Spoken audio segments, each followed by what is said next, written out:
In today's video we're going to be talking about the scales used for nautical charts. First off though, let's just clear up the difference between large scale and small scale charts. If you take a look at this chart to begin with, it's covering a huge portion of the North Pacific Ocean.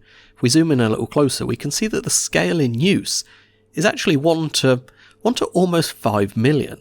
What that means is 1 centimetre on the chart, if it was printed at the correct scale, is going to be about 5 million centimetres in real life. It covers a huge geographical area, and naturally that means all the details on it are going to be slightly less refined, so you're going to see less detail on this sort of chart.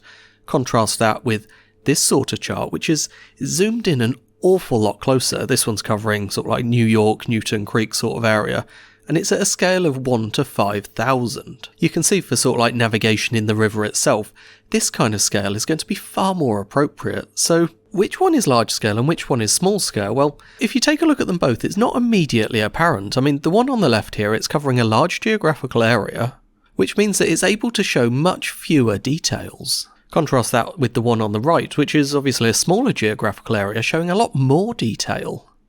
Remember, the scales in use, we already said this is about 1 to 5 million, and this one over here was about 1 to 5,000. Now, the reason I've put all these numbers up on the screen is because it's a little bit confusing. Look, we've got the word large over here, and we've got a massive number here, but this is the small scale. Similarly, on the other side, we've got the word small up here, and we've got a smaller number, but this chart is the large scale one.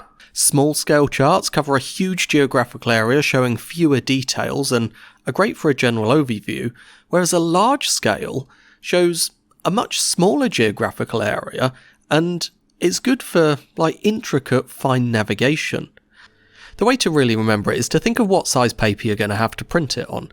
If you imagine you want to make a chart of the North Pacific Ocean, if you're happy with this level of detail, you can shrink it down and put it on a small piece of paper.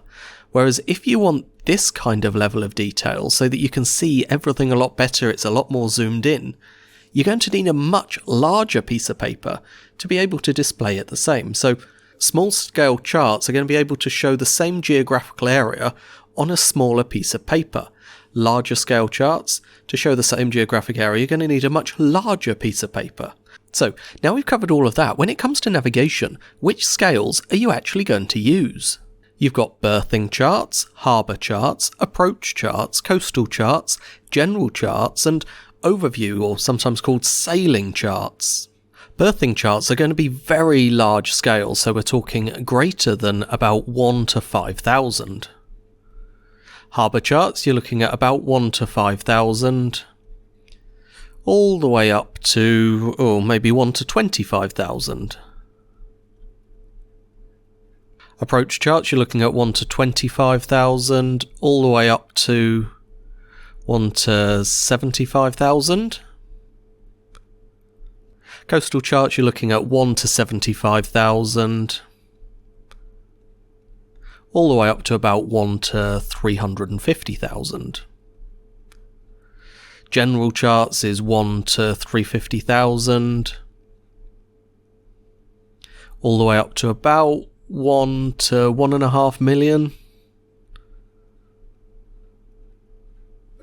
And then overview or sailing charts, these are going to be the very smallest scale you get. So you're looking at less than 1 to 1.5 million.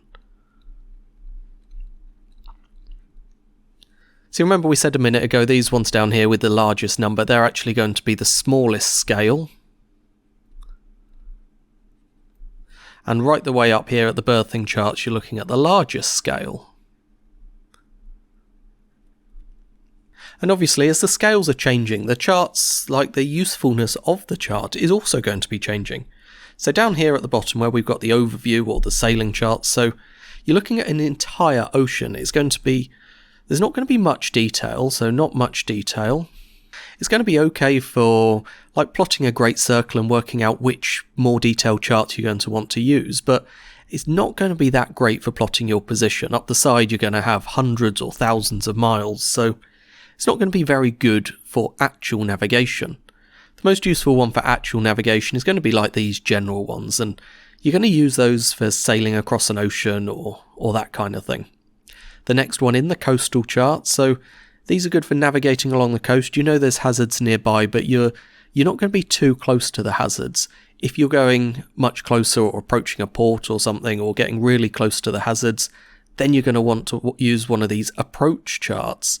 Those, they're going to have a lot more detail, help you get into the port safely.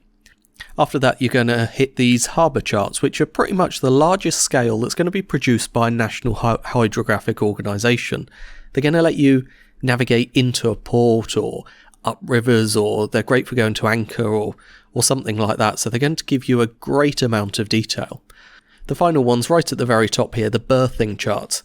Those are probably produced by the port itself or maybe by a marina or something. They're going to give you a huge amount of detail. For example, in a marina, it will tell you all the berth numbers. It will tell you where the visitors' pontoons are or the fuel berth or something. They're not usually produced by hydrographic organisations once they get into that amount of detail, but they're the most useful when you're manoeuvring, when you're berthing. So that's all we're going to be covering today. I hope you found it useful. As usual, there's a link in the description to take you over to a write-up of this video on my website. There's also a link to the community where you can come and ask any questions if you need a little help studying or anything like that. I do try and read all their comments, but between my YouTube channels, I literally get hundreds every day.